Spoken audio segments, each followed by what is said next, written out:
Assalamu alaikum and hello everyone. Welcome back to Zama Fit. Now we've already spoken about how important it is to be active during the month of Ramadan. And today I'm going to talk about something just as important, your nutrition.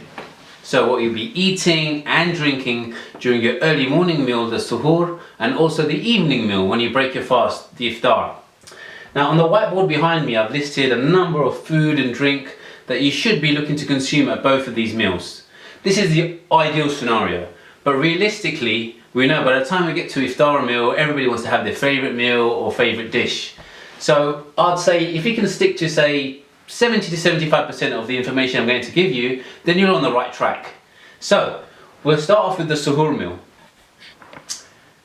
Eggs are a great option to have at suhoor. Why? Because they're protein rich, which allows you to stay full for longer. And they also contain vitamins A, D, E, also B6, B12, calcium, iron and zinc. So essentially it's a superfood. Great to have at suhoor. Bread is another good option. If you do decide to go for bread, go for a wholemeal option as it provides more fibre. Good examples are wholemeal toast and wholemeal chapatis. Yogurt is another good example. Now yogurt provides nutrients like protein and calcium and contains fluid, which is obviously good for keeping you hydrated and great to have at suhoor time. Now if you're going to have a yogurt, make sure you go for a low sugar option. Moving on to lentils and lentil soup. Low in cholesterol and a great source of protein.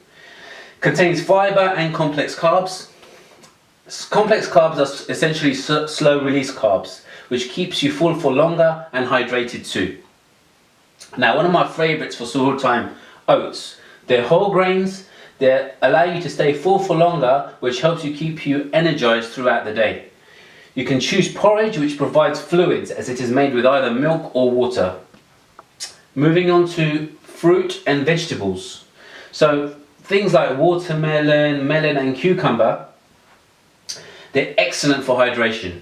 Other good examples are grapes and banana. There's obviously lots of different examples, and the ones I've given here are a great source of fibre and all rich in water too. Finally, dates. Quite self-explanatory really. You can have them at suhoor time or iftar time. Superfood, provides natural sugars for energy and a great source of minerals and fibre. Now, importantly, things to avoid at suhoor time. So, refined carbs. What are refined carbs? Things like white bread, white flour like pastries, donuts, croissants.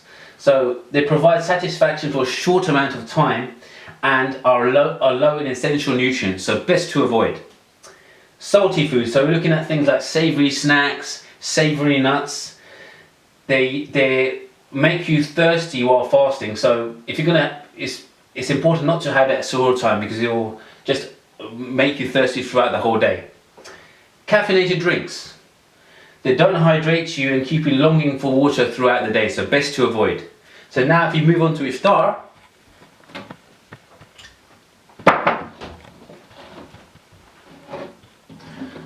so we start off with dates. Again, by having dates at iftar time, you're following the example of Prophet Muhammad, peace be upon him. They also provide natural sugars for energy and are a great source of minerals and fibre. Moving on to soup. It's a light way to break your fast and essentially it provides fluid after long hours of fasting. Now a good thing to do, which I tend to do myself, is to have a date maybe to break your fast, and you can have something light like a soup and then go on to do your Maghrib prayers, come back and have your main meal. But it's up to you, that's an option you could try.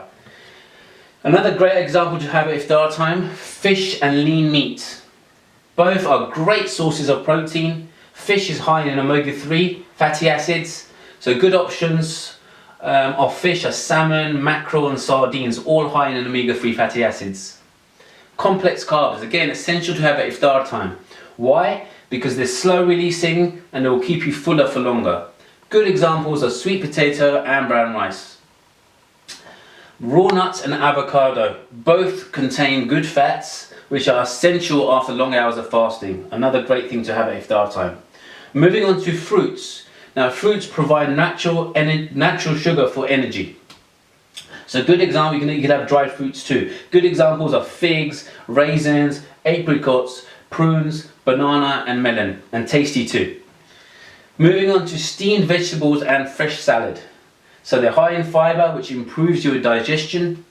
They're loaded with vitamins and minerals, and importantly, they're low in calories. Finally, moving on to fluids. Now, after long hours of fasting, it's obviously important to hydrate yourself. So drink as much water as you can, but sip the water slowly so that it allows you to hydrate that much more efficiently. Other good examples to have are milk, juice, smoothies. Avoid drinking drinks with added sugar, importantly. Now, things to avoid during Iftar. I'm sure a lot of you know examples, but I want to go through them. So deep fried food, so things like samosas, pastries, curries are a no-no. They're loaded with fats, and after long hours of fasting, they can cause acidity and indigestion. Another thing to avoid at Iftar time are high sugary foods. So we're looking at things like chocolate, biscuits, cakes. They're high in calories, which will obviously cause weight gain. And finally, sugary drinks. They increase your risk of weight gain and can cause bloating and gas, leading to indigestion. So that's a summary of things that you should be looking to eat and drink during your suhoor and during your Iftar.